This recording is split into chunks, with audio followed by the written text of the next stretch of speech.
जय श्री ओम नमः सिद्धेभ्यः सर्वमंगलमांगल्यं सर्वकल्याणकारकं प्रधानं सर्वधर्माणां जैनं जयतु शासनं। पंच परमेष्ठी भगवान की आचार्य श्री गुरुवर कुंद कुंद महाराज की जय हो। आचार्य श्री गुरुवर विद्यासागर महाराज की जय हो। बोलिए परम पूज्य जगत गुरु निरापक श्रवण मुनि पुंगव श्री सुधासागर जी महाराज की, समस्त आचार्य संघ की। रंगीन साड़ी वाले बहाने बैठो, इस तरफ आ जाओ, दूसरों को विकल्प नहीं कराओ, पीछे पहुंच जाओ। या तो कोई व्यक्ति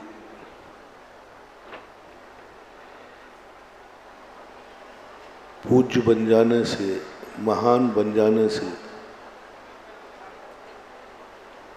दुनिया उसकी पूजा नहीं करती। व्यक्ति कितना भी महान बन जाए, कितनी ऊंचाइयों को छू ले,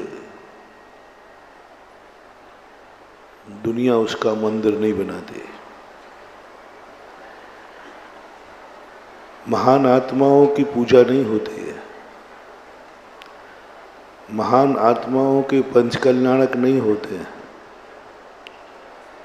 भगवान बहुत अच्छे हैं इसलिए अपन उनके पंचकल्याणक मना रहे हैं। भगवान बहुत शक्तिमान है इसलिए पंचकल्याणक मना रहे हैं। भगवान ने बहुत कुछ ऊंचाइयां छू ली हैं इसलिए हम उनका पंचकल्याणक मना रहे हैं। शो बात नहीं है। महान होने के साथ साथ एक गुण होना चाहिए, जो गुण कल अपन ने भूमिका में समझा था कि तुम्हारे महान बनने से दुनिया को क्या लाभ है। दो प्रकार के, एक कोई कार्य करने से व्यक्ति को स्वयं को लाभ होता है। जब व्यक्ति को स्वयं का लाभ होता है तो दुनिया कहती है इसमें कौन सी बड़ी बात है। हर व्यक्ति स्वयं को सुखी देखना चाहता है, हर व्यक्ति स्वयं को लाभ लेना चाहता है, वो तो सबका स्वभाव है। भगवान की क्या विशेषता होना चाहिए। बहुत बड़ी बात कल अपन ने समझी थी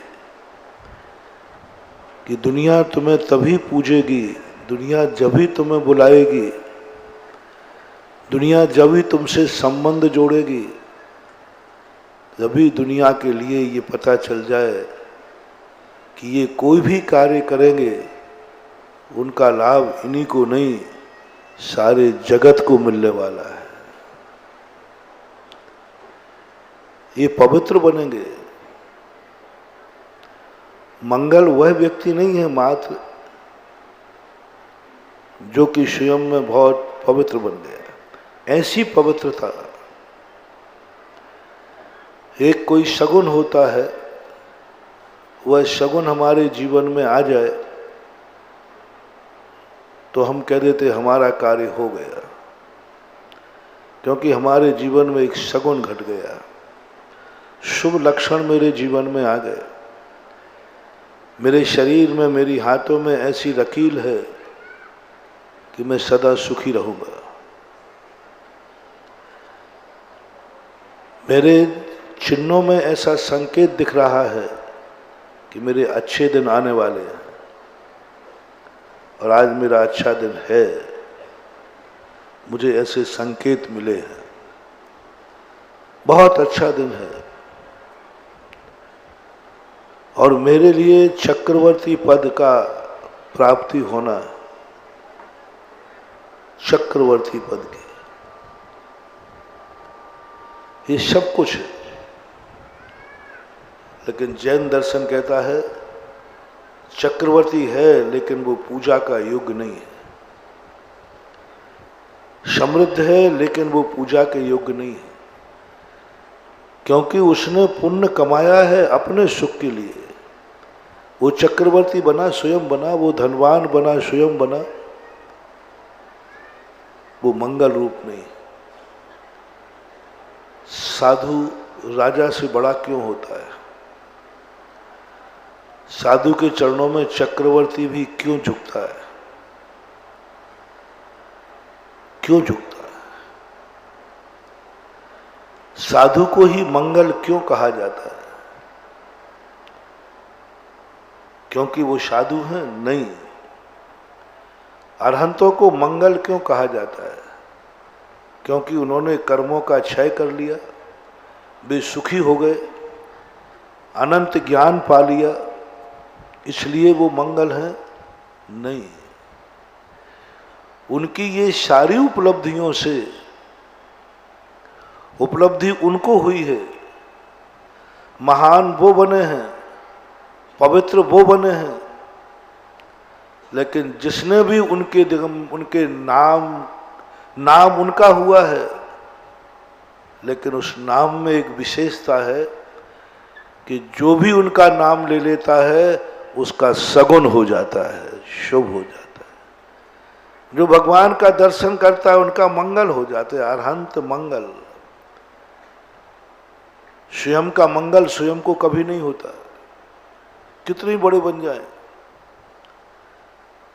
लेकिन जगत के लिए मंगलकारी हो गए, अरहंत मंगलम। जगत ने कहा मैं इनकी पूजा करूंगा, क्योंकि इनके महान होने से इनको ही लाभ नहीं है, मुझे भी लाभ है, जगत को लाभ है, जगत को लाभ। सारा जगत कह रहा है कि मेरा शगुन हो गया। किसी का अच्छा नाम है, सारे जगत में उसका नाम फैल रहा है, बहुत अच्छा नाम है, बहुत, कोई मतलब नहीं है। नाम तुम्हारा है और तुम्हारे नाम को यदि कोई ले लेता है तो क्या उसका सगुन हो सकता है? भगवानों के नाम क्यों लिए जाते हैं? प्रातः स्मरणीय क्यों कहा जाता है? क्योंकि इनका नाम लेते ही हमारे सारे अमंगल टल जाते हैं, पापों का क्षय हो जाता है।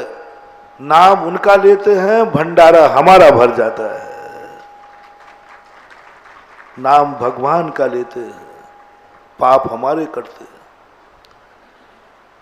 जयकार हम भगवान की बोलते हैं, यश हमारा फैलता है। नाम भगवान का लेते हैं और हमारे लिए ऐसे पुण्य के भंडार भर जाते हैं। हम जाप करते हैं किसी नाम के, सारी दुनिया में नाम तो सभी का कुछ ना कुछ तो है, लेकिन हर नाम जाप क्यों नहीं बन पा रहा है? हर नाम को लेने से व्यक्ति अपने आप को शगुन महसूस क्यों नहीं करता? नाम तो रावण का भी नाम था, रावण। यदि सुबह से कोई रावण का नाम ले ले तो उठते ही तो मन में विकल्प आ जाएगा। नाम तो वो भी है, और एक नाम वो भी है जो सुबह से कोई सामने ले दे तो पता नहीं क्यों लगता है आज कुछ अच्छा होने वाला है, क्योंकि उठते ही मुझे फलाने व्यक्ति का नाम याद आ गया, नाम याद आ गया। उस नाम की पूजा होती है, वो नाम जाप बनता है, वो नाम मंत्र बनता है। कि नाम रखा था उनके माँ बाप ने, नाम रखा था सौधर्मेंद्र ने, नाम रखा था गुरु ने, उनको बुलाने के लिए, उनकी पहचान के लिए। जितने भी नाम रखे जाते हैं पहचान के लिए लगे जाते हैं, क्योंकि एक समान अनेक लोग रहेंगे, उनमें से हमें किसी एक को बुलाना है तो हम उसको बुला सकें, इसके लिए नाम रखे जाते हैं। तो सारे नाम ऐसे ही रखे जाते हैं, लेकिन पता नहीं कुछ नाम ऐसे होते हैं जो नाम जाप बन जाते हैं, जो नाम मंगल बन जाते हैं, जिनके नाम लेते ही हमारा जीवन धन्य हो जाता है। नाम रखा नहीं गया था इसलिए सौधर्मेंद्र ने भगवान का नाम रख दिया कि आदिनाथ ऋषभदेव, इसलिए कि सारी दुनिया में लोग जान सकें कि ऋषभदेव कौन है, लेकिन वो ऋषभदेव जैसे उस आत्मा का नाम रखा, लोगों ने कहा ये नाम पहचान के लिए नहीं है, ये नाम तो इतना पवित्र है कि इसकी मैं जाप दूंगा, माला फेरूंगा, ओम ह्रीम आदिनाथ जिनेन्द्राय नमः। और नाम में ताकत देखो कितनी बड़ी आ गई, जाप बन गई नाम, जाप बन गया नाम, नाम मंत्र बन गया। नाम तो गुण विहीन होता है, लेकिन क्या आत्मा का वो नाम रखा, वो नाम मंत्र के रूप में आ गया। नाम कभी मंत्र नहीं बनता, लेकिन यदि ऐसे महान साधक का नाम रख दिया जाए तो नाम भी मंत्र बन जाता है, नाम भी मंगल हो जाता है। उनकी बात तो छोड़ो, उनका नाम मंगल हो जाता है। क्या है इस आत्मा में, क्या है इस आत्मा कि उसका नाम मंगल हो रहा है। वो आज है नहीं, उनका नाम मात्र चल रहा है और हमारा कार्य हो रहा है। आज भगवान सिद्धालय में बैठे, हम यहां बैठे, उनका नाम हो रहा, ले रहा हूं और हमारे काम हो रहे। बस अब यहीं से हमारी पूजा शुरू होती है, यहीं से नमोस्तु शुरू होता है। हम भगवान को लाभ देने के लिए पंच कल्याणक नहीं करते हैं। भगवान महान है इसलिए हम नमोस्तु नहीं करते हैं। भगवान ने तपस्या की है इसलिए हम नमोस्तु नहीं करते हैं। भगवान को नमोस्तु करने से हम महान बन जाते हैं, इसलिए हम नमोस्तु करते हैं। भगवान का अभिषेक हम इसलिए नहीं करते हैं कि वो महान हैं, वे पूज्य हैं, बहुत गुणवान हैं, बहुत शक्तिमान हैं। नहीं, उनके अभिषेक करने से मेरे पाप धुल जाते हैं, इसलिए हम अभिषेक करते हैं। हम भगवान हैं इसलिए उनका मंदिर नहीं बनाते हैं, क्योंकि वो भगवान है, बनाना ही पड़ेगा, भाई भगवान है। नहीं, भगवान होंगे तो बने रहे भगवान। मैं क्यों अपना मंदिर बनाऊं, मैं क्यों अपने पसीने के कमाऊ लगाऊं। भगवान को रहना है, वो खुद अपना खुद का मंदिर बना ले, जैसे हम लोग बनाते। कैसी बात है। हम साधारण लोग, आप गृहस्थ लोग साधारण हैं, तो भी अपना रहने का मकान स्वयं बनाते हैं। और ये तो त्रिलोकीनाथ है, शक्तिमान है, अपने रहने के लिए खुद का मंदिर बना ले ना, खुद कितना बढ़िया रहेगा। बोलो, भगवान अपना खुद का मंदिर बना सकते हैं या नहीं? शक्ति है कि नहीं है? तो बना क्यों नहीं लेते, क्यों नहीं बना लेते? बेचारे संसारी प्राणी 1-1 रुपया मुश्किल से कमाता है, पसीना मुश्किल से बहाता है, अपना मकान बनाए और भगवान का और बनाए। और बड़े हैं, त्रिलोकीनाथ हैं। कायदा तो ये होना चाहिए, भगवान अपना मंदिर बनाए और भक्तों के भी मकान बनाए, तो बात बनती है। हाँ देखो भाई, अपन तो सीधे साधे आदमी, बड़ों से यही अपेक्षा करते हैं। बड़ों का काम क्या है? स्वयं कमावें, स्वयं खावें और अपन जैसे छोटे लोगों को खिलावें आराम। अपना खुद का मंदिर बनाए और हमारे मकान भी बनाए भक्तों को, अपना खुद का मंदिर बनाए और हमारे लिए संतशाला भी बनाए भगवान, क्योंकि बड़ा है, हम नमोस्तु करके आए, हम उसको बड़ा मानते हैं और कहते हैं त्रिलोकीनाथ, परम शक्तिमान, परम ज्ञानवान। काय का ज्ञानवान? अपने रहने का मकान नहीं बना पाए। इससे अच्छे तो आप ही लोग हो। कम से कम वो चिड़िया ही अच्छी है कि अपना घोंसला तो बना लेती स्वयं। तुम लोग अपना मंदिर मकान बनाते हो और मंदिर का भगवान का और बनाते हो। क्यों ना आज अपन पंचकर्णांक में एक व्यवस्था पास करके प्रस्ताव भेजते हैं भगवान के पास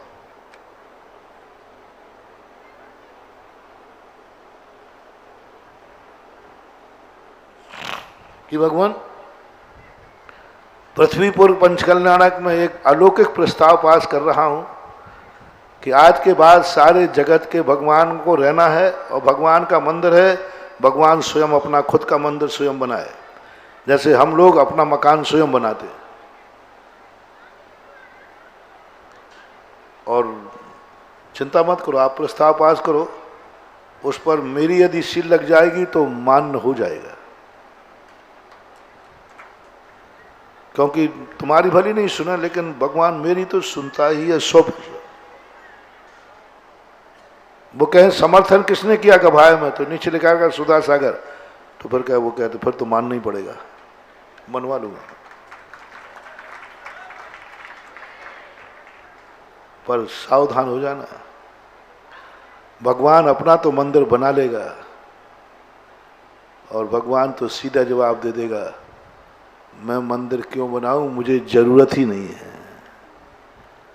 मेरा मंदिर तो ऐसा स्थान है जो न किसी ने बनाया है न कोई मिटा पाएगा, सिद्धालय।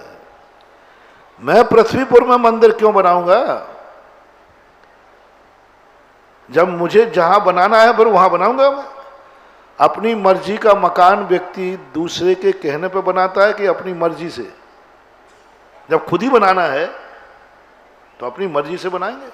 भगवान कहेंगे जब मुझे खुद ही मंदिर बनाना है अपना खुद का रहने का, तो इस 3 लोक में जहां मुझे अच्छा लगेगा वहां बनाऊंगा। पृथ्वीपुर में क्यों बनाऊंगा, टीकमगढ़ में क्यों बनाऊंगा, क्यों बनाऊंगा? यहां करो प्रस्ताव पास। और वहां से समाचार आ गया, तेरे भक्तों का जो प्रस्ताव था वो मैंने पास कर दिया, आज के बाद मैं अपना मंदिर स्वयं बनाऊंगा, इसलिए मेरी जहां मर्जी पड़े वहां बनाऊंगा। सावधान, गली मत रही, अभी प्रस्ताव भेजा नहीं गया था। अब बोलो, भगवान अपना मंदिर स्वयं बनाएगा और उसकी जहां मर्जी पड़ेगी वहां बनाएगा। बोलो किसको नुकसान है? तुम्हारा क्या होगा, तेरा क्या होगा रे कालिया? पृथ्वीपुर में मंदिर भगवान क्यों बनाएगा, क्या लेना देना है उसको? उसने तो अपने रहने का मंदिर बना लिया, जिसे अपन सिद्धालय बोलते हैं। आज जो मंदिर, काश यदि मंदिर भगवान बनाने लग जाएं, बना सकते हैं वो, लेकिन इस संसार का नाश हो जाएगा। तुम जिंदगी में अपने मकान नहीं बना पाओगे। भगवान का मंदिर हम इसलिए नहीं बना रहे कि भगवान है, हम भगवान का मंदिर इसलिए बना रहे हैं कि उसकी आड़ में हमारा मकान बन जाता है, वो पुण्य बंध हमें ऐसा हो जाता है। किंचित मात्र भी लाभ हम जो भी करते हैं मंदिर में, तो महाराज को तुम्हें चौका लगाना पड़ता है। बोलो भैया बताओ, तुम बड़े हो या महाराज बड़े हैं? तो कायदा से बड़ों को कमा के खिलाना चाहिए, स्वयं खावें और आपको भी खिलावें, तो अच्छा लगता है। नैतिकता तो यही है। आप बोलो महाराज बड़े बन गए, तुम अपना पेट पालो, बाल बच्चे पालो और महाराज को और पेट पालो, कहाँ की आफत है? महाराज स्वयं भोजन बनाने में क्या आपत्ति है बताओ? महाराज थोड़ा बहुत कमावे और अपना खुद का भोजन बना लेवे, बोलो भैया क्या नुकसान है? क्या काम है महाराज को? तुम्हें तो 17 काम है, सुबह से हमें क्या काम है बता दो? तुम्हारे कामों की लिस्ट इतनी बड़ी है, वो तुम्हें सब मालूम, सुबह उठते क्या क्या करते। उसके बावजूद ही अब महाराज जी आ गए, उनको चौका और लगाना है, बड़ी आफत है। महावीर स्वामी को ये भी प्रस्ताव भेजते हैं कि आप अपने मुनियों से कहें कि वे स्वयं का चौका, स्वयं का भोजन अपना बनाएं, खावें, कोई काम धंधा तो है नहीं, और बहुत अच्छा बनेगा, बढ़िया बनेगा, शुद्ध बनेगा, और उतना ही बनेगा जितना खाना है। तुम तो ज़्यादा बना लेते बेफालतू, फिर तुम्हें परेशान होते। महाराज लेते नहीं है तो तुम्हें दुख और होता है। और जब महाराज स्वयं बनाएगा तो कितना बनाएगा? जितना खाना है, जो चीज़ खाना है बना लेगा, खा लेगा आराम से। ये प्रस्ताव पास हो सकता है, मेरी गारंटी, मैं पास कराऊंगा। और महावीर स्वामी फरमान जारी कर देंगे, ठीक है प्रस्ताव मंजूर है, हिम्मत हो तो ये प्रस्ताव भेजो, पर सोच लेना महाराज की अंजलि में यदि ग्रास नहीं दिया तो तुम्हारे खाने के लाले पड़ जाएंगे, ध्यान रखना, अकाल पड़ जाएगा। छठे काल में ऐसा होने वाला है, अकाल पड़ जाएगा। हम इसलिए हार नहीं देते हैं, महाराज को हार नहीं देते हैं। महाराज को हार देने से कोई पुण्यबंध होने वाला नहीं है। पुण्यबंध इसलिए होता है तुम्हें, इसलिए मैं अपने हाथ से नहीं बना सकता हूं। जिस दिन मैं अपने हाथ से बनाऊंगा ना, उस दिन मुझे इतना पाप लगेगा, भोजन बनाने का नहीं, भोजन बनाने का पाप तो बहुत छोटा सा है। कितने लोग ये आहार दान देकर अपना जीवन धन्य कर रहे थे, उनका जीवन धन्य नहीं हो पाएगा। ये पाप मुझे लगेगा महावीर स्वामी का प्रस्ताव आएगा। जब तू आहार को निकलता है, कितने लोगों के जीवन धन्य होते हैं, कितने परिवारों के घर धन्य होते हैं, कितना जीवन कितना होता है। वो सारा पाप तुझे लगेगा। और गृहस्थ यदि ये करने लग जाए कि बल्कि महाराज का बना हुआ तुम खाओगे,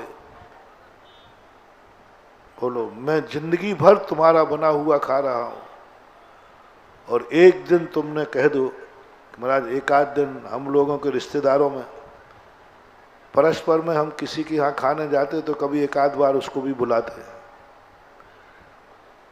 आप तो जिंदगी भर हो गए हम लोग वहाँ खाते खाते, एक आध दिन आप हम लोगों का निमंत्रण करो ना। हाँ राजा बाबू, कर दूं? कर दूं एक दिन भोजन हमारी तरफ से? अभी घोषणा मत करना, अभी पूछ रहा हूं। बोलो। भाव भी करने पर काश महाराज जी के हाथ का भोजन हमें मिल जाए, काश महाराज जी आज हमारा महाराज के हाथ का भोजन करना चाहे तो भाव मात्र आ जाए तो बोलो सदगति होगी कि दुर्गति? जल्दी बोलो। नियम से दुर्गति, यहीं से डायरेक्ट जाओगे। महान आत्माओं के हाथ का भोजन नहीं किया जाता, महान आत्माओं को अपने हाथ का बना भोजन कराया जाता है। आप इसलिए भोजन नहीं दे रहे हो कि महाराज को भोजन चाहिए है।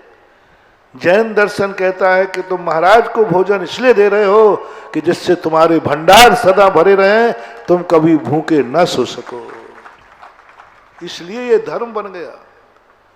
आहार करना धर्म में समझ में नहीं आया, क्या मतलब है? आहार करना धर्म हो गया, ये कौन सा धर्म है? जो धर्म की परिभाषा अपन ने कल बनाई थी, वह धर्म हो जाता है।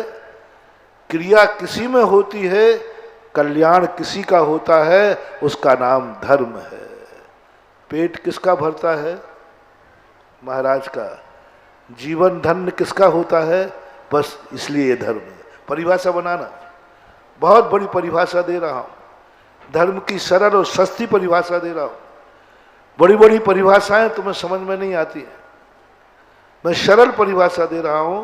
धर्मात्मा कौन है, धर्म कौन है, बड़ा आदमी कौन है, तुम्हें किसका आदर्श मानना है, किसकी छाया में रहना है, किसका नाम जपना है, किसको नमस्कार करना है, किसका आशीर्वाद लेना है।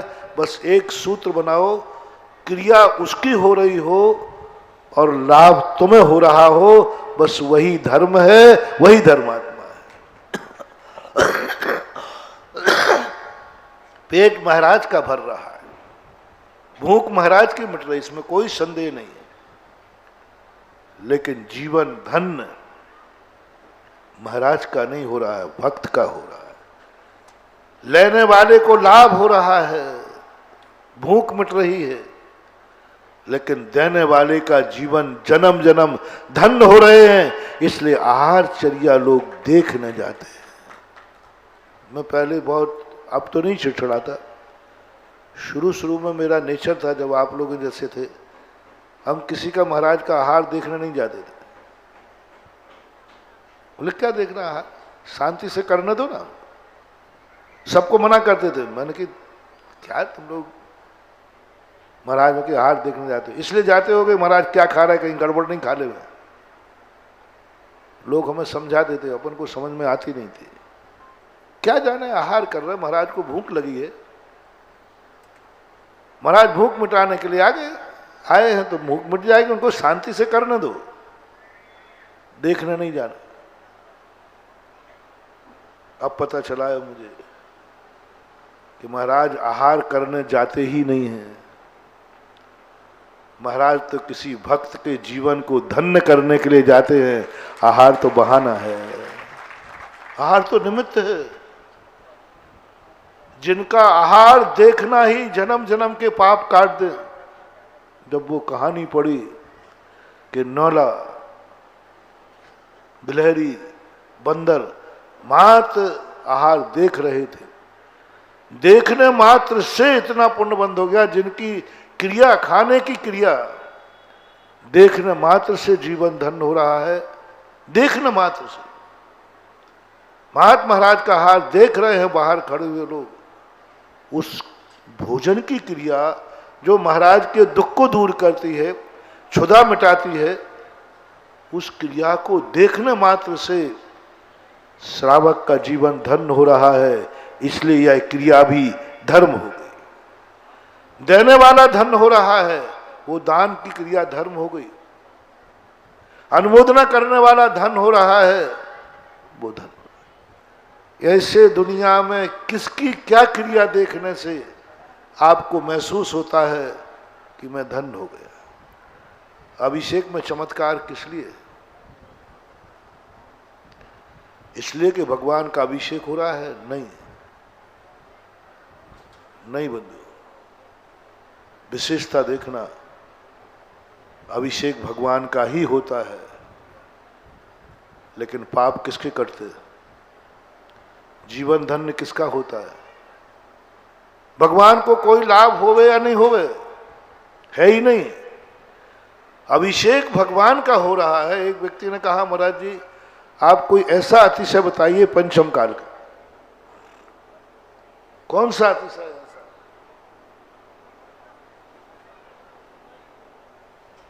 मैंने इतने अतिशय गिना दिए जो अभी गिना रहा हूं। लेकिन पहला अतिशय देखो,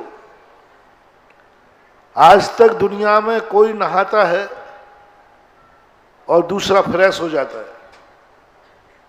नहा कोई रहा है और बाहर भैया मैं तो फ्रेश हो गया। बोले क्यों? बोले उसने नहा लिया ना। हमारे मंदिर का हैसियत है, देखो निहन भगवान का होता है और फ्रेश भक्त हो जाता है। नहन भगवान का हो रहा है और शांति भक्त को मिल रही है, सबसे बड़ा अतिशय है। पूजा भगवान की हो रही है और पुण्यबंध मुझे हो रहा है। जयकार भगवान की बोल रही है, पुण्यबंध मुझे हो रहा है। पेट महाराज का भर रहा है और श्रावक अपने जीवन को धन्य कर रहा है। वैसे धर्म की क्रियाएं कर रहा है। जहां जहां तुम्हें ऐसा लगे कि ये क्रिया से मुझे लाभ हो रहा है, दुनिया को लाभ हो रहा है, बस उसे ही धर्म की क्रिया मान लेना। अब वो धर्म घर से भी शुरू हो सकता है, माँ बाप से भी शुरू हो सकता है, परिवार से भी शुरू हो सकता है, पड़ोस से भी शुरू हो सकता है। आप बस उसको खोजो जो क्रिया वो करेगा और लाभ तुम्हें होगा, लाभ तुम्हें होगा। और उसका उद्देश्य ये और बन जाए कि मैं अपने लिए नहीं जा रहा हूं, मैं सामने वाले का जीवन धन्य कर रहा हूं। आपके जन्म के बाद आप घर में पिताजी को मानना, ऐसी कौन सी पिताजी का क्रिया है जिससे तुम्हें लाभ हुआ है? वहीं से पूज्यता करना, वहीं से वो किया उन्होंने है, लेकिन लाभ तुम्हें हो। माता पिता पूज्य क्यों हो जाता है? दंपति पूज्य नहीं होते, दंपति पूज्य नहीं होते, माता पिता पूज्य हो जाते। बेटा पूछता है क्यों? उन्होंने अपने लिए शादी की थी, उन्होंने अपने इंद्रिय सुख के लिए एक दूसरे को स्वीकार किया था, लेकिन उन्होंने क्रिया की, जन्म तुम्हारा हो गया, पिताजी जय जिनेंद्र पूजनी हो गए। माता पूजनी हो गई, किसके द्वारा? बेटे के द्वारा। उन दोनों ने शादी की थी, तुम्हारे जन्म के लिए कोई शादी नहीं करता है, कोई भी शादी नहीं करता महानुभाव। बच्चों के सुख के लिए, संतान के लिए 99% शादी अपने सुख के लिए होती। मरु देवी और नाभि राय ने भी शादी अपने लिए की थी। उनको खबर नहीं थी कि हमारी कोख में तीर्थंकर जन्मेंगे, कोई पता नहीं था, कोई खबर नहीं थी। किसी भी तीर्थंकर माता पिता को शादी के पहले मालूम नहीं होता कि हमारे घर में तीर्थंकर का जन्म हो। हमारे लिए ऐसा माता को शादी के पहले पता नहीं रहता कि मेरे घर में कभी तीर्थंकर का जन्म हो। इसका प्रमाण पत्र पूज्यवर जिनसेन स्वामी हरिवंश पुराण के अंतर्गत, जब समुद्र विजय के यहाँ कोई संतान नहीं हुई, उनके छोटे भाइयों के संतान हो गई, लेकिन समुद्र विजय 10 भाई थे, सबसे ज्येष्ठ थे। तो माता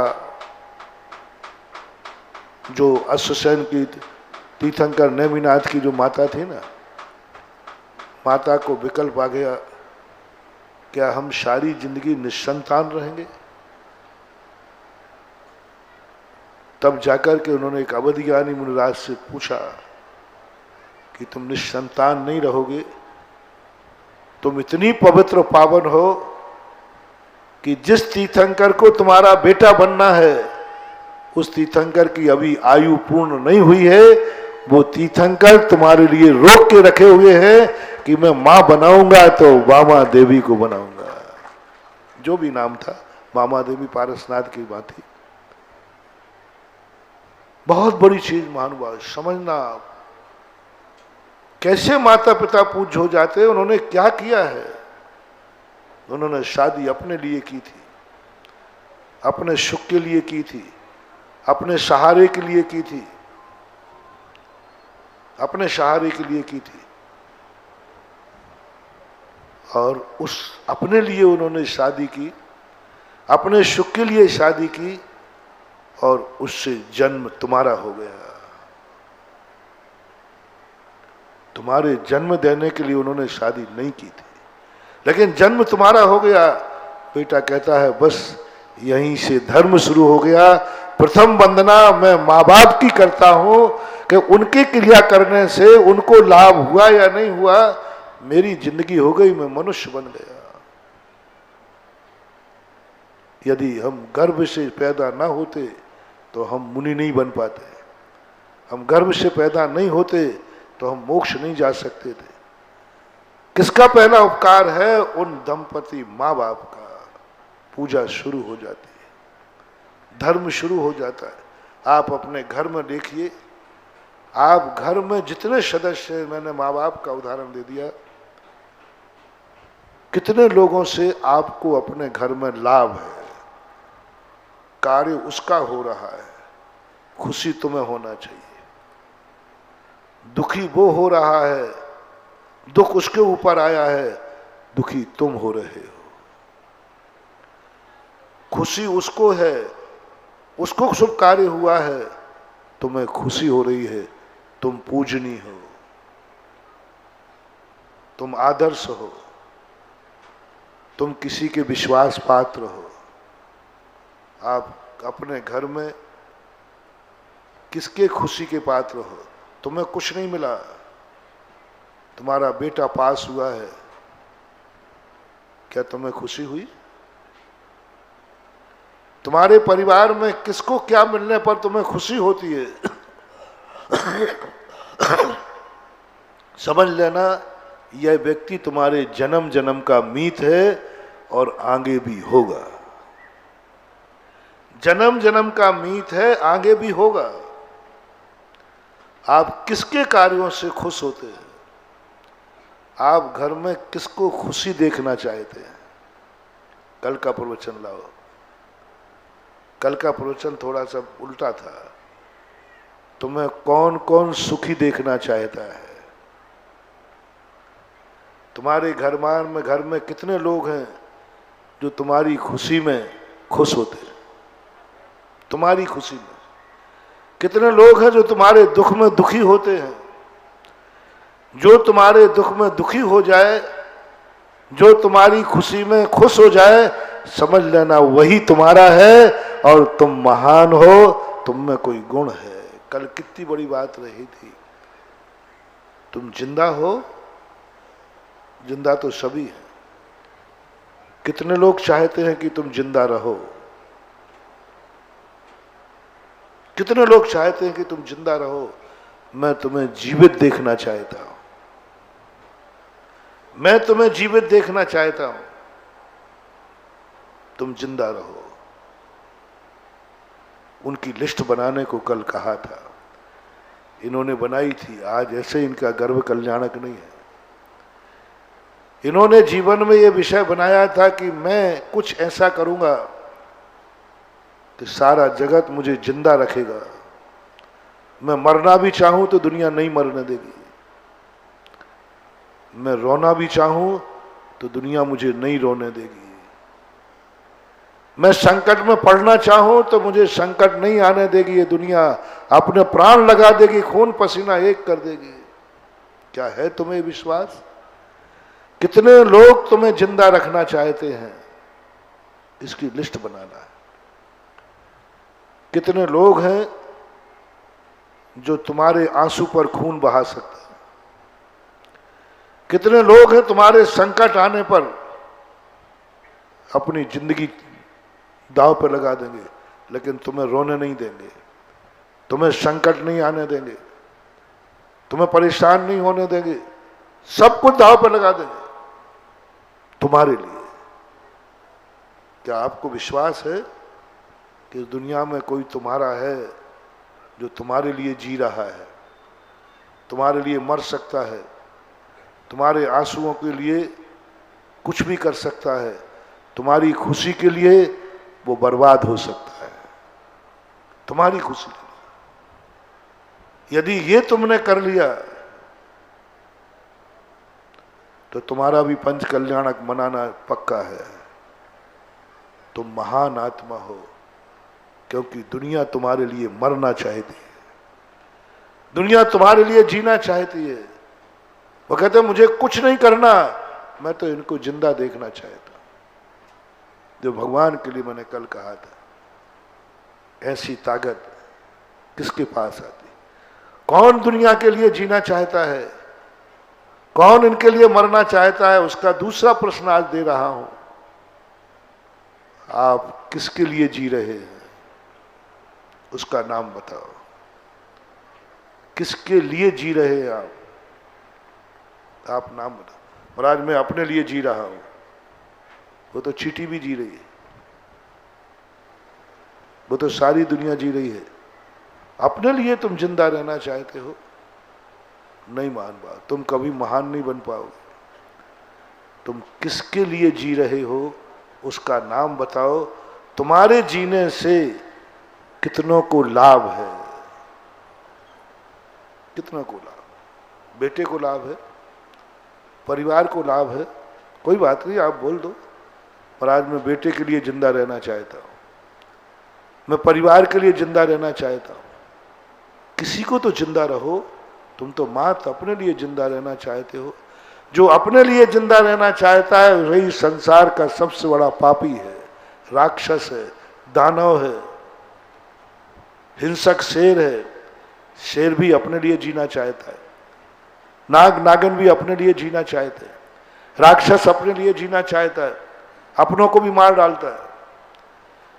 जो अपने लिए जीना चाहता है उस पर कभी विश्वास मत करना। वो संसार का सबसे बड़ा पापी है। वो अपनों को भी एक दिन मिटा देगा। हमारे शास्त्रों में इन्हीं आदिनाथ के पूर्व भाव की कहानी आती है कि इनका एक बेटा था, बहुत प्यारा था। एक दिन वो जंगल में बैठे हुए थे, एक बंदर अपनी बंदरी को छाती से लगाए हुआ था, बच्चे को। तो आदिनाथ का जीव अपने बेटे केशव से बोलता है, देख बेटा, ये बंदर अपनी बंदरी से कितना प्यार करता है, कितना प्यार करता है, इतने मैं तेरे से करता हूं। थोड़ी देर बाद बरसात हुई, पानी की बाढ़ आई, नदी में पानी बढ़ता गया, बढ़ता गया, बच्चा चिपका रहा, यहां तक पानी गया।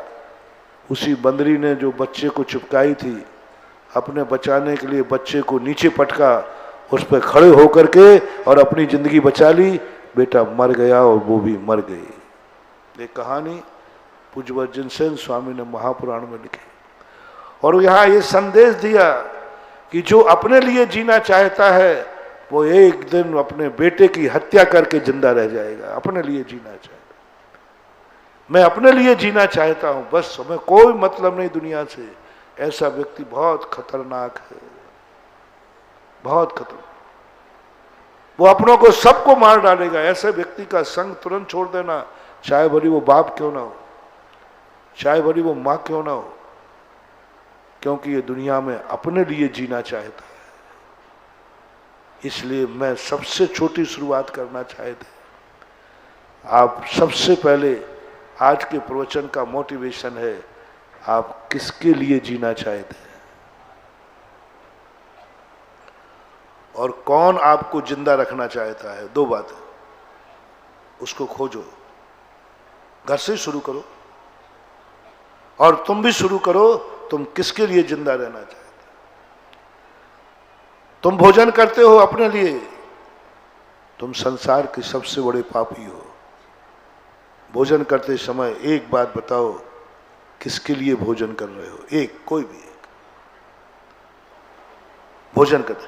तुम धन कमाते हो अपने लिए, ये तो पापी भी कमाता है, डाकू भी कमा लेता है। एक नाम बताओ, तुम किसके लिए कमा रहे हो, किसके लिए खा रहे हो, किसके लिए जी रहे हो। चलो, तुम्हारे मन में विचार आते हैं, ये जो तुम विचार कर रहे हो, ये इससे किसको लाभ है? जो भी तुम्हारे मन में विचार आ रहा हो, तो तुम्हारा जवाब होगा, महाराज जो मैं चिंतन कर रहा हूं इससे मुझे लाभ है। तुम्हारा मन संसार का सबसे बड़ा पापी है, कुछ भी कर सकता है, क्योंकि वो जो सोच रहा है सब अपने लिए सोच रहा है। महानुभाव, 24 घंटे में एक बात जरूर सोचना, जो तुम्हारे लिए नहीं हो, किसी दूसरे के लिए सोचिए। मैंने अच्छी बात, एक अच्छी बात सोचना जिसमें स्वयं को लाभ है तो है, लेकिन यह जो मैं सोच रहा हूं इससे फलाने व्यक्ति को लाभ होगा। सोच मैं रहा हूं, लाभ उसका होगा। माला मैं फेर रहा हूं, लाभ उसका होगा। भगवान का नाम का ध्यान मैं कर रहा हूं, लाभ उसको होगा। जिंदगी में एक कोई चीज सोचना 24 घंटे में एक बार, जिसका लाभ तुम कह सको गुरु से, महाराज सोच मैं रहा हूं, लाभ हो रहा है। तुम्हारी आंखें, तुम सब कुछ देखते हो, सब कुछ देखते हो, किसके लिए देख रहे हो? आपकी आंखें हैं सबके पास, आप लोग आंखों से देख रहे हो, किसके लिए देख रहे हो? बोलो ना। आपकी आंखें बहुत अच्छा अच्छा देखती है, गार्डन भी घूमती हैं, पिक्चर भी देखती हैं, भगवान को भी दर्शन करती हैं, गुरु का भी दर्शन करते हैं। किसके लिए देखती हैं? किसके लिए देखती हैं? आपके देखने से स्वयं को लाभ है या किसी और को भी लाभ है? देखोगे तुम और लाभ दूसरे को होना चाहिए। देखोगे तुम, सामने वाला आनंद से भर जाना चाहिए जिसको तुमने देखा है। वह आनंद से भर गया। आज मेरा जीवन धन्य हो गया क्योंकि इस व्यक्ति ने मुझे देख लिया। पूछो अपनी आंखों से कि आंखों ने ना जाने क्या क्या देखा है, सब अपने लिए देखा है। क्या किसी को लाभ मिला है तुम्हारे देखने से? किसी को देखने से तुम्हारी किसी को खुशी हुई है क्या? क्या तुम्हारी आंख में एक अतिशय है कि तुम जिसको देखोगे वही जीवन धन्य हो जाएगा? उनका नाम इस लिस्ट में याद करो। जिसको देखोगे, कहीं यह तो नहीं है कि जिसको देखो वही कहे इसकी आंख फूट जाए, घूर के देख रहा है। दो आंखें फोड़ना चाहेगा सामने, इसकी आंखें फूट जाए, अंधा हो जाए, जब देखो जब बुरी नजर से देखता है। महानुभाव, 24 घंटे में एक कोई ऐसी चीज देखोगे तुम, और लाभ होगा उसे जिसे तुमने देखा है। वो आनंद से भर जाए, वो धन्य हो जाए, धन्य हो जाए। आज मैं धन्य हो गया क्योंकि इन्होंने मेरी तरफ देख लिया। आनंद। यदि तुम अपने परिवार को भी धन्य कर सकते हो तो करो। भगवान तो नहीं बन जाओगे, लेकिन अच्छे तुम बेटा बनोगे, अच्छे तुम बाप बनोगे, अच्छे तुम भाई बनोगे, अच्छे तुम पति बनोगे, अच्छे तुम पड़ोसी बनोगे। कम से कम कभी तो तुम्हारी आंख में एक गुण है कि तुमने किसी को देखा था और वह व्यक्ति खुशी से भर गया, इन्होंने मुझे देख लिया। यदि और अच्छे बनना चाहते हो, क्यों साधु ने क्या किया है? क्यों मरते हो साधु के ऊपर? यदि किसी को तुम्हें पता चल जाए कि महाराज जी कह रहे थे कि आज मुझे फलाने व्यक्ति का ध्यान हो रहा है, ये सुनते ही कैसा लगेगा है? और एक वो व्यक्ति भी है कह रहा था आज मुझे फलाने व्यक्ति का ध्यान आया, तो घबरा जाए, अब मेरी बारी है। आंख को इतनी पावन बनाओ जिससे देखो वो धन्य हो जाए। साधु ने कुछ नहीं किया मानो, साधना कुछ है नहीं चीज। तुम लोग ये साधना जैसे समझते हो, तपस्या जैसे समझते हो, ये कोई बड़ी चीज नहीं मानो। जैन दर्शन में तपस्या का कोई ज्यादा महत्व नहीं। इसको बाह्य क्रिया में डाल दिया, साइड में डाल दिया। उन्होंने कहा हे साधक, हे साधु, तुम्हारी आंख है, तुम देखते हो, तुम्हारी आंख से देखने पर कितने जीवों को सुख मिलता है ये बताओ। तुम जिसकी तरफ देख लो उसको पुलकित हो जाए, आज मैं धन्य हो गया, महाराज ने मुझे आंख उठा के देख लिया। समझ लेना वही तुम्हारा गुरु है, समझ लेना वही तुम्हारा आदर्श है, समझ लेना वही तुम्हारा गार्जियन है, समझ लेना वही व्यक्ति तुम्हारी जिंदगी में काम आएगा जिसके देखने से तुम धन्य हो जाओ। महाराज ने देख लिया मुझे, महाराज ने आज आंख उठा के देख लिया, धन्य हो गया, जन्नत मिल गई, हमें कुछ नहीं चाहिए। ये है साधु की आंख। ये आंख है जिस आंख ने अपने लिए देखा और सामने वाला धन्य हो गया, सामने वाला धन्य हो गया, जीवन धन्य हो गया। क्या आपकी आंख कभी किसी को सुख देती है? साधु 24 घंटे कभी अपने लिए देखते ही नहीं है महानुभाव, अपने लिए कभी नहीं देखता। और अपने देखने के लिए इस आंख की जरूरत नहीं, वो तो ज्ञान चक्षु काफी है। 24 घंटे इस आंख का उपयोग साधु, क्यों इनकी आंखें इतनी पवित्र हैं, क्यों ये आदर्श बन गई? क्योंकि 24 घंटे एक ही काम है, इन आंखों से जब भी खुलेगी या तो कोई धन्य होगा या किसी की जिंदगी बचेगी। बस दो काम है हमारे, हमें ये आंखें चाहिए ही नहीं। ये आंखें तुम्हारे लिए, ये आंखें दुनिया के लिए। इन आंखों का हमने अपने लिए उपयोग किया ही नहीं। हो जाता है बात अलग है, जब भी चलता हूँ आंख के देख के चलता हूँ। बोलो साधु, चलते समय नीचे देखता है अपने लिए या किसी जीव की रक्षा के लिए? बोलो, इन आंखों से एक चींटी को लाभ हुआ, एक कीड़े को लाभ हुआ, एक कीड़े मकोड़े को लाभ हुआ? बस जिनवाणी मां कहती है यही आंख साधु की है जो दूसरों के लिए कुछ ना जब भी उठेगी किसी ना किसी का कल्याण जरूर है, किसी ना किसी का। तो आपको हमेशा एक देखना है, मेरी आंख कितनों को सुख देती है। कितने लोग चाहते हैं कि ये आंख सदा मुझे देखती रहे, कितने लोग चाहते हैं कि आंख मुझे देखे और मेरा जीवन धन्य हो जाए। मैं अपना जीवन धन्य नहीं कर सकता हूं, लेकिन यह व्यक्ति मुझे देख ले तो मेरा जीवन धन्य हो जाए, असमर्थ कार्य, असंभव कार्य संभव हो जाए। क्यों भाई, क्या बात है? मेरे द्वारा ये कार्य होने वाला नहीं था, लेकिन फिर कैसे हो गया? बोले आज महाराज जी ने मुझे देख लिया, काम हो गया, दृष्टि पड़ गई गुरु की मेरे ऊपर। और ये ऐसा क्यों हुआ?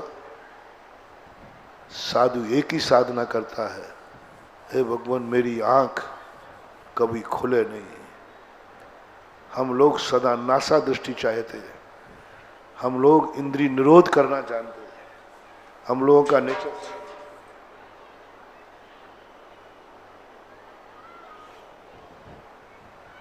हम लोग कभी नहीं चाहते कि हमारी आंखें मेरे काम आवे। हम तो आंख बंद करना चाहते हैं, ध्यान में बैठना चाहते हैं, बाहुबली बनना चाहते हैं, लेकिन आंख बंद नहीं कर पाता, नासा दृष्टि नहीं कर पाता हूं। इतनी देर मेरी नासा दृष्टि नहीं टिकती, सिर में दर्द हो जाएगा, आंख टिमक जाएगी। तो जनवाणी मां कहती है एक शर्त पर तुम आंख खोल सकते हो, या तो आंख खोलो मत, इंद्रिय निरोध करो, नासा दृष्टि करके बैठ जाओ। दुनिया आ रही है, जा रही है, जाने दो, आने दो, तुम नहीं देखोगे, तुम नहीं देखोगे। हे मां, ऐसा नहीं हो पाएगा, इतनी देर में आंख बंद नहीं कर पाऊंगा। तो दूसरी शर्त है, यदि तुम आंख खोलोगे तो किसी ना किसी का कल्याण होना चाहिए। क्या तुम्हारी आंख में इतनी ताकत? दो साधनाएं करो। एक साधना करो कि आंख बंद करने की साधना करो, पहली साधना नासा दृष्टि, सबसे पवित्र साधना। हमें किसी को नहीं देखना, कोई लेना देना नहीं, मैं अपनी आत्मा को देखता हूं, आंख बंद करता हूं। बाहुबली ने अपनी जिंदगी में मुनि दीक्षा के बाद आंख ही नहीं उठाई, नासा दृष्टि करना, ये साधना। लेकिन ये साधना बहुत कठिन है महानुभाव। आंख होते हुए भी आंख बंद करना, आंख होते हुए भी आंख बंद करना, पलक झपक सकता है और नहीं झपकाना बहुत कठिन है। 5 मिनट भी नहीं हो पाता ऐसा। मैंने एक बार सोचा था मैं 1 घंटे तक आंख नहीं झपकाऊंगा, नासा दे, 5 मिनट में झपक गई। 5 मिनट में भी आंखों में जलन हुई और थर से झपक गई। मैंने कहा बहुत कठिन है माँ, ये तो आंख झपकती है। तो माँ कहती है बेटा एक साधना और है, अब तू आंख बंद नहीं कर सकता है तो एक कार्य कर ले कि आंख को इतनी पावन बना दे, इतना पवित्र बना दे, इतना करके हे भगवान जब भी मेरी आंख खुले जिसे देखे उसी का कल्याण हो जाए, उसको कोई ना कोई लाभ मिलना चाहिए। जब मैं नीचे देखूं तो चींटी के जीवन बचना चाहिए, जब मैं भक्त को देखूं तो उसको आनंद से भरना चाहिए। यदि ये साधना तूने कर ली तो आंख खोलने की अनुमति है। साधु की आंख में बहुत ताकत होती है। एक गंधारी की आंख मालूम, जो सदा आंख बंद करके जीना चाहता है उसके अंदर ऐसी शक्तियां जागती हैं, बहुत शक्तियां जागती। यदि खोलना पड़े तो गंधारी जैसी आंख या तो खुलेगी नहीं और खुलते ही जिस पर पड़ जाएगी उसका जीवन वज्रमय हो जाएगा, अमर हो जाएगा। ऐसे ही साधु की आंख किसी पर उठती नहीं, और उठ जाए तो उसका जीवन धन्य हो जाए। तो आपको ये देखना है, हमें भी देखना और आपको भी देखना। आज भगवान से अपन सबक ले रहे हैं। हम चाहते हैं कि हे भगवान, मेरे गुरु में, मेरे भगवान में सदा दृष्टि बनी रहे, इनकी आंखें बनी रहें कि उनकी आंख में वो ताकत है, जब भी उठती है हमारा जीवन धन्य हो जाता है। बोलो, कौन कौन चाहता है कि मेरी आंखों की ज्योति बनी रहे? मेरी, तुम्हारी नहीं पूछ रहा, सब चाहते। बड़े उपकारी हो तुम, बनिया कहेंगे तो मेरे आंखों की ज्योति नहीं चाह रहे हो। अरे तुम बनिया हो, तुमसे कोई, तुम्हारी धारणा बन चुकी है कि महाराज की ज्योति रहेगी तो जगत का कल्याण होता रहेगा, ये भावना है। और ये है, उसी की तो पूजा है, उसी के लिए तो गुरु है, उसी के लिए तो नमस्कार है। इसीलिए तो चरणों की धूल बनने को हम तैयार हैं, क्योंकि उनकी आंखों की ज्योति ऐसी है, कानों की ऐसे ही समझ लो। ये कानों से अपन जिंदगी भर अपने सुख दर्द की बातें सुनते हैं। क्या कभी कोई हुआ कि इस कानों से सुनने से किसी को लाभ हो गया? किसी को लाभ हो गया? यदि मैं नहीं सुनता तो वो बर्बाद हो जाता, लेकिन मेरे कान ने उसकी आवाज सुन ली, वो बच गया। किनकी बदौलत? कानों की बदौलत। मैं नहीं सुनता तो बर्बाद हो जाता, मर जाता। अपने लिए नहीं, मेरे अच्छे कान हैं, यदि कान नहीं होता तो आज मर गया होता, क्योंकि पीछे से बहुत बड़ा डंफर आ रहा था।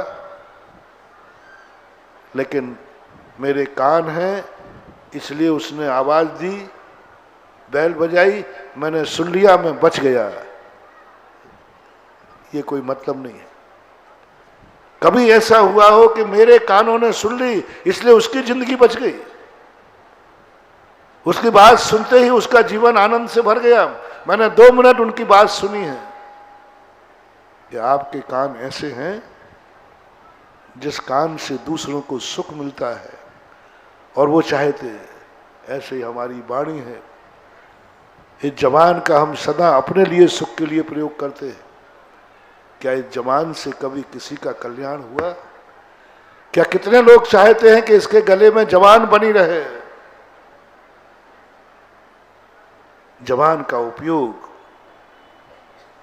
किसी दूसरे के लिए करो, तुम उपयोग करो, सुख सामने वाले को हो जाए, आनंद हो जाए, प्रवचन तुम दो और सुनने वाला धन्य हो जाए। ये प्रवचन क्यों महान होते हैं? क्यों साधु के मुख से 2 शब्द सुनना चाहते हैं? क्यों सुनना चाहते हैं? क्या तुम्हारे पास वाणी नहीं है? क्या तुम्हारे पास परिवार में कोई बोलने वाला नहीं है? चले आते हो यहां पर, 1.5 घंटे बुलवाते हो। गर्मी का दिन है, एक टाइम खाता हूं, पीता हूं, तुम 10 मिनट बोल के दिखाओ, 3 बार पानी पियोगे। है? क्यों सुनना चाहते हो? क्यों कराना चाहते हो प्रवचन? आवाज ही सुनना है तो दुनिया में सुनाने वाले तुम्हारे खुद के पास आवाज है नहीं। बस यही तो मजा है। साधु 24 घंटे, कैसे सिद्धि हो गई साधु के वचन में? तुम कहते हो जो कह देते हो वो हो जाता है। मुनियों के वचन न झूठे हों, जो कुछ मुख से कह देते हैं। क्यों? क्या गॉड गिफ्ट है इस जवान में? कौन सा देवता बैठा है इस जवान में? कौन सा जादू बैठा है इस जवान में? कुछ नहीं महानुभाव। साधु एक साधना करता है कि हे प्रभु, मुझे इतनी ताकत दे दो, मैं सदा मौन रहूं। बोलने का वरदान मैं कभी नहीं मांगता, सच्चा साधु मांगता भी नहीं। तीर्थंकर बोलते ही नहीं, पूरी जिंदगी में नहीं बोलते। साधु का प्रथम मांग है कि मुझे जिंदगी में बोलना ही नहीं पड़े। लेकिन मौन रहना बेटा बहुत कठिन है। बहुत कठिन है। जब भक्त लोग आ जाते हैं ना और मौन हो तो फैन उड़ जाता, अंदर से घुटन होती है। मैंने 9 महीने का मौन लेके पाला है। इसी आहार जी में चतुर्मास हुआ था पूज्यवर के चरणों में, आचार्य के साथ में 9 महीने का मौन लिया था। जबलपुर से लिया था आहार जी जिला। मजा तो आता था लेकिन चलता रहता था। अंदर से वो शब्द वर्गणाएं बनती रहती, मुंह तो नहीं खोलता था लेकिन सर। और ज्यादा ही कोई हुआ तो ये क्या है, ये अंदर की घुटन है। बाहुबली जैसा मौन हो जाए, तीर्थंकर जैसा मौन हो जाए, हमारा जीवन धन्य हो जाएगा। लेकिन मौन नहीं रह सकते हो तो जिनवाणी कहती बोल सकते हो आप। बस बोलते समय एक ही ध्यान रखना है आपको कि तुम्हारे बोलने से कितने लोगों को लाभ है, कितनों का जीवन धन्य है। बस जिस शब्द से दुनिया धन्य होती रहे तुम बोलते रहना, तुम्हारी वाणी में सिद्धि बनी रहेगी। हम लोग साधना करते हैं, भगवान मुझे कभी बोलना नहीं पड़े और जब भी बोलूं जगत का कल्याण हो, जगत का हित हो। मेरे मुंह से जो शब्द निकले वो दुनिया का शत पथ प्रदर्शक बने, कल्याणकारी बने। बस इस भावना से बोलते हैं तो जो भी बोल देते हैं वो सही हो जाता है। अमावस्या को पूनम निकल जाए तो अमावस्या को चंद्रमा को निकलना पड़ेगा, क्योंकि इसमें यही कहा बोलूं तो सत्य बोलूं, हितमित बोलूं, प्रिय बोलूं।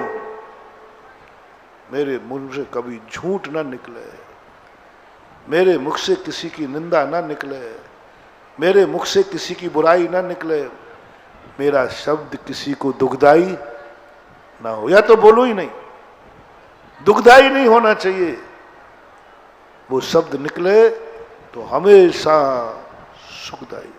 ऐसी वाणी, ऐसी क्रिया जब हो जाती है तो तुम्हारी वाणी भी पूज्य हो सकती है, तुम्हारी वाणी भी महान हो सकती है। बस आज से साधना करो, तुम्हारे बोलने से कितने लोगों को लाभ है, कितने लोग तुम्हारा बोलना सुनना चाहते हैं, कितने लोगों को तुम्हारा बोलना पसंद है, कितने लोग तुम्हारे बोलने से अपने जीवन को सुखी बनाते हैं। उसकी तैयारी शुरू करो। आज गर्भ कल्याणक हुआ, नाभि राय मरु देवी का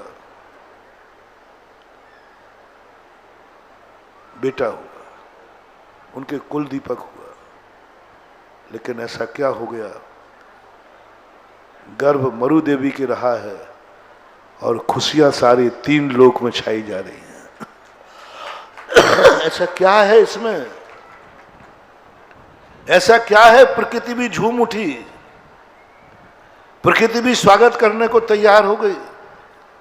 ऐसा क्या है कि जन्म होना है और 6 महीने पहले से रत्नों की वृष्टि हो रही है? क्या है? लेना देना क्या है देवताओं को? लेना देना क्या है दुनिया को? गर्भ कल्याणक मनाया जा रहा है।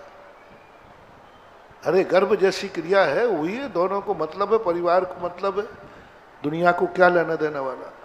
गजब महानुभाव, भगवान गर्भ में आए हैं।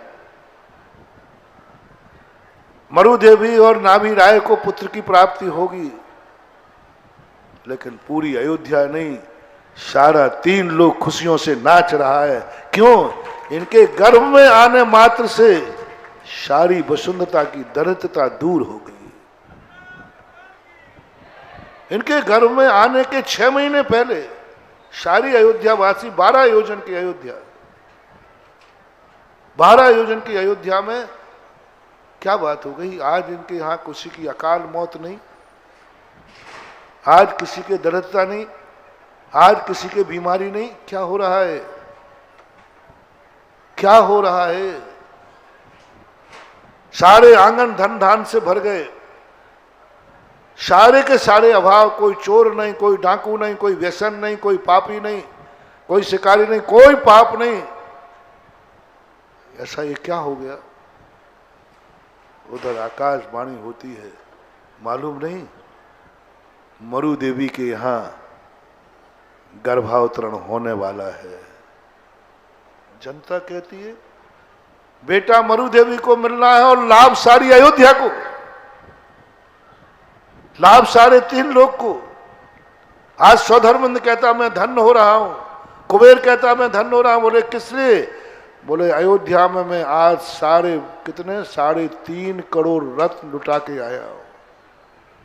3.5 करोड़ रत्न पर डे, एक बार में 10.5 करोड़ रत्न बरसाता है कुबेर एक दिन में, और 15 महीने बरसाता है और नाचता है। बोले क्यों भाई कुबेर क्या बात है? बोले 10.5 करोड़ रत्न लुटा के आया हूं, जीवन धन्य हो गया। खजाना खाली होने पर धन्य होना क्या है वो शक्ति?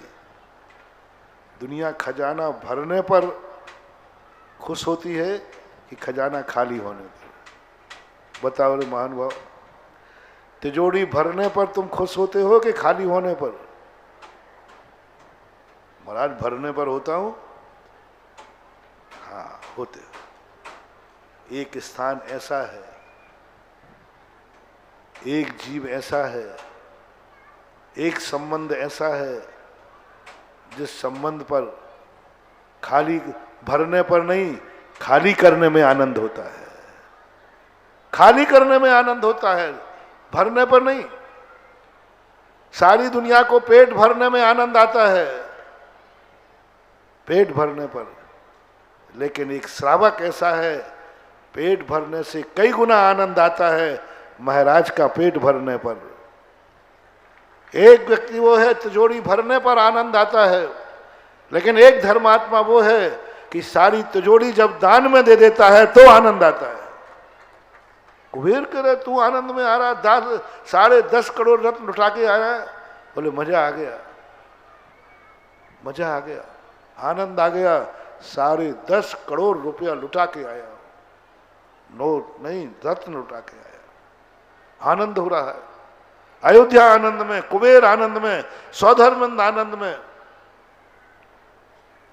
56 कुमारियां आनंद में, 8 कुमारियां आनंद में, एक एक कण आनंद में हो रहा है।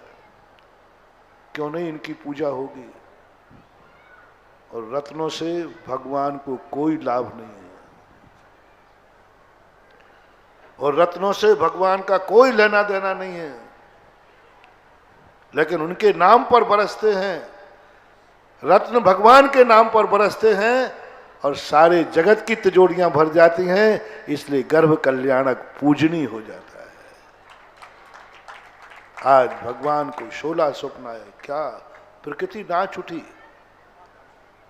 माता को 16 स्वप्न आए, प्रकृति नाच रही है। वो भाव विभोर हो गई, बोले माता के गर्भ हुआ है। कितने लोग हैं, कितने गर्भों को पता ही नहीं चलता कब आ गया। लेकिन आज प्रकृति संकेत देती 16 स्वप्नों से। ये देवताओं के द्वारा नहीं आते, कोई देवता स्वप्न में नहीं आते। प्रकृति अपने आप इतनी हर्षित होती है कि जो आत्मा तुम्हारे गर्भ में आ रही है माँ, इससे तुम्हारे लिए लाभ नहीं है, सारे जगत के कण कण को लाभ होगा। इसलिए मैं इनका गर्भ कल्याणक बनाने के लिए 16 स्वप्न आते हैं। दुनिया के लिए तुम्हारी क्रिया, समय आपका हो रहा है। एक सूत्र में बांधे आज के प्रवचन को। जिस व्यक्ति की क्रिया स्वयं की हो और लाभ जगत को हो, समझ लेना वही भगवान है। क्रिया स्वयं की हो, जगत सारे जगत को लाभ हो, समझ लेना वही भगवान है। स्वयं की क्रिया हो और आनंद जगत को आ रहा हो, समझ लेना वही आदर्श है। उसको खोजो, खोजो। मंदिर तो बन जाएगा, भगवान बना लेगा, लेकिन मंदिर बनाने से धर्म क्या है? जिस क्रिया करने से नाम मंदिर का होगा और लाभ बनाने वाले को होगा। इसलिए मंदिर बनाना धर्म है। क्यों धर्म है? कि मंदिर भगवान का बनेगा और लाभ भक्त को होगा। बस इसलिए धर्म है, इसलिए धर्म है। आज अपन पूजा भगवान की कर रहे हैं, लेकिन धन अपन सब हो रहे हैं। कल्याणक भगवान का होना है, गर्भ कल्याणक, लेकिन हर व्यक्ति इस बहती गंगा में हाथ धोना चाहता है। हर व्यक्ति कहता है आज देखना गोद भराई होगी। कहते हैं लोग आज माता के, भगवान की माता के गर्भ में जब बेटा आ गया, उसकी गोद भरने से जिनके संतानें नहीं होती है उनकी गोद भर जाती है। क्या तमाशा है? अरे गोद माता न मारू देवी की भरी है, मरु देवी की कोख में बालक आया है, लेकिन वो इतना पावरफुल है कि उस कोख में आए हुए बालक की माँ की जो गोद भर देगा उसकी गोद भर जाएगी। ये क्या चमत्कार है! लाभ जगत को हो रहा। गोद भराई का काम अभी शायद आज होता होगा, आज होगा गोद भराई का काम, आज होगा। मैंने कही गोद भराई में करते क्या हो, क्यों कराते हो, सारी दुनिया क्यों आती है?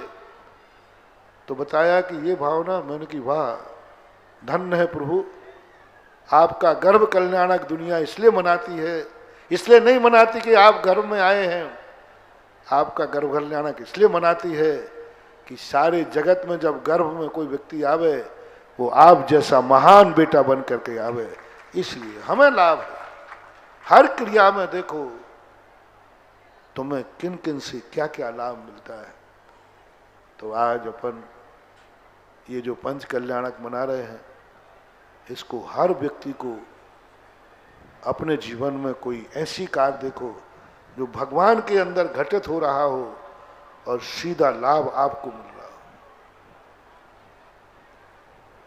इस पंच कल्याणक से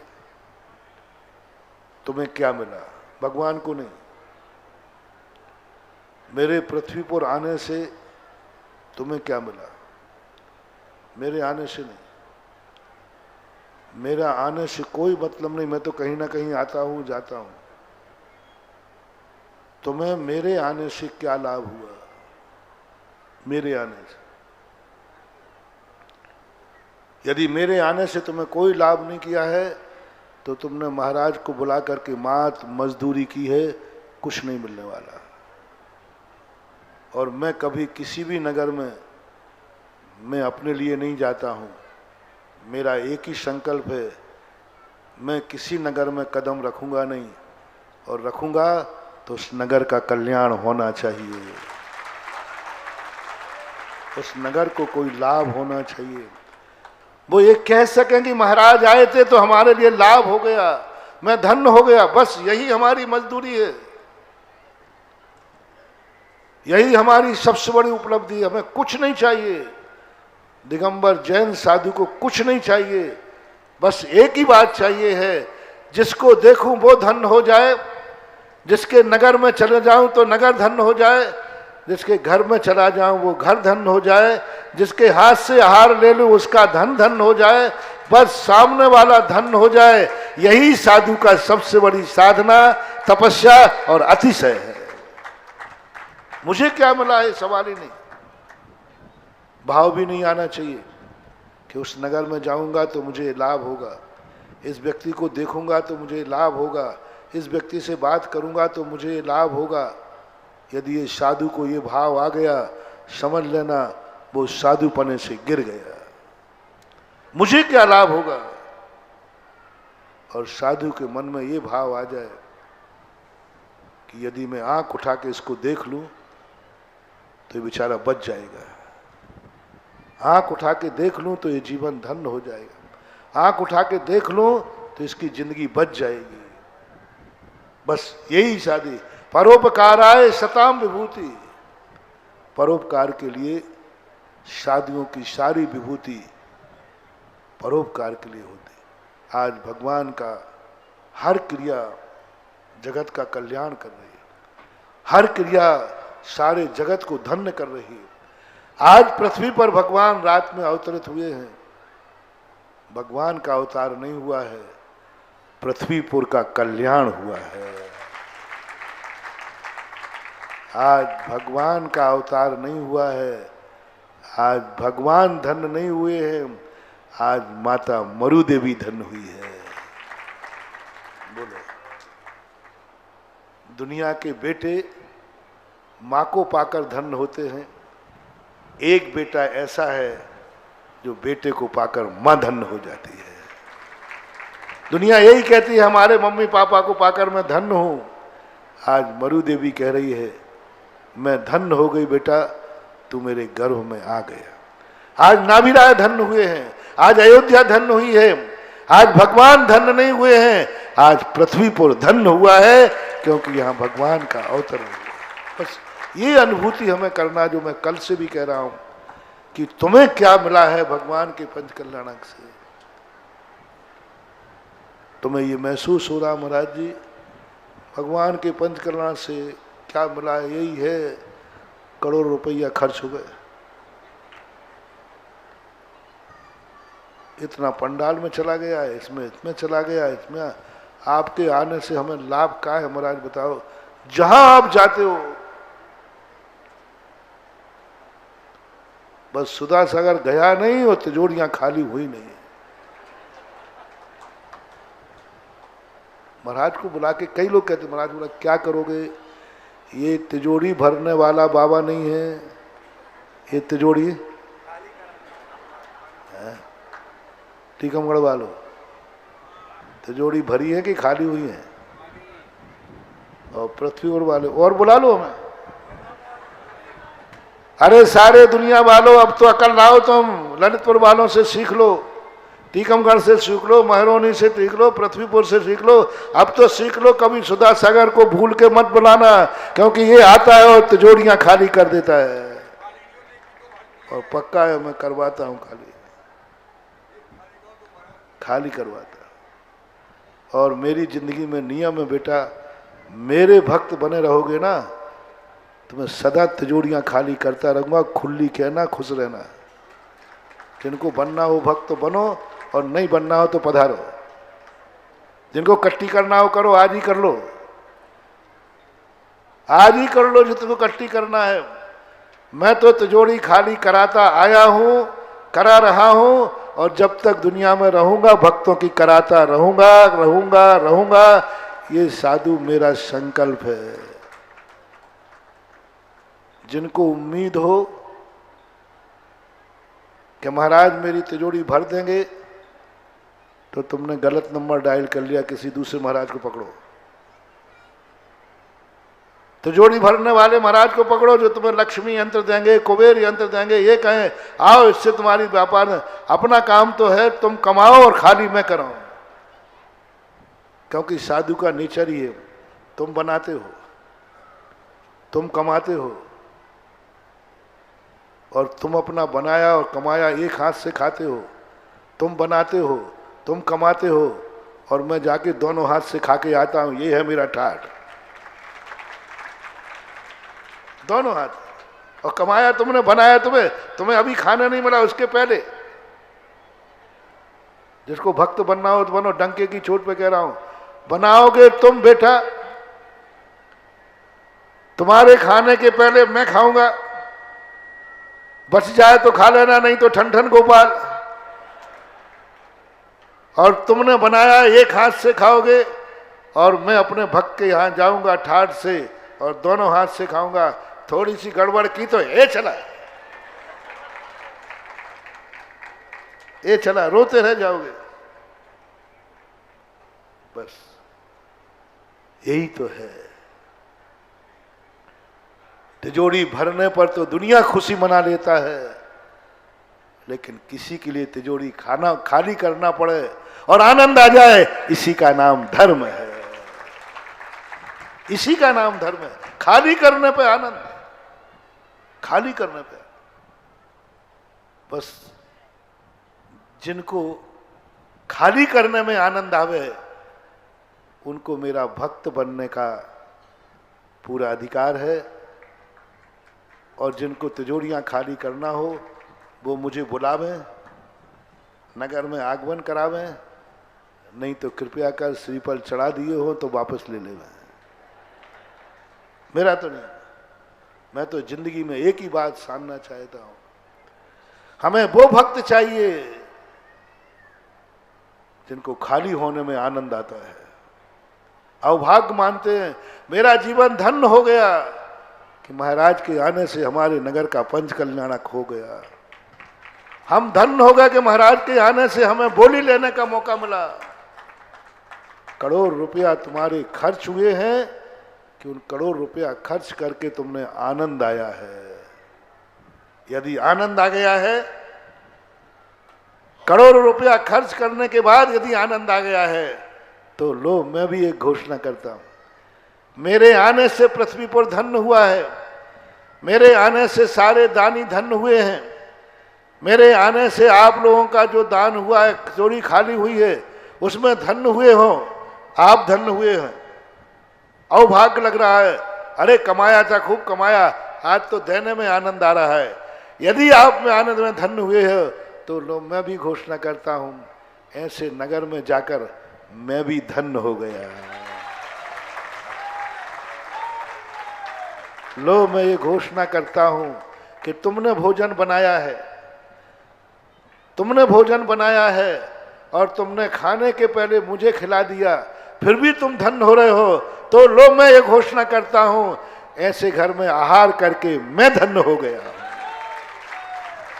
ऐसे घर में आहार करके मैं धन्य हो गया हूं, ऐसे नगर में जाकर मैं धन्य हो गया हूं। ऐसी धन्य की स्थिति में आज मरु देवी धन्य हुई है। भगवान कहते हैं मेरे जन्म लेने से माता धन्य हुई है, तो भगवान भी कहते हैं ऐसी माता को पाकर मैं भी धन्य हो गया। आज अयोध्यावासी धन्य हो गए हैं, तो भगवान भी कहते हैं कि अयोध्या में जन्म लेकर मैं धन्य हो गया हूं। बस शर्त एक है कि हर व्यक्ति को ये प्रयास करना है आज के 2 दिन के प्रवचनों से कि तुम्हारी किस क्रिया से कितने लोग धन्य होते हैं, कितने लोगों को धन्य कर पाते हैं। यही महान बनने का लक्षण है।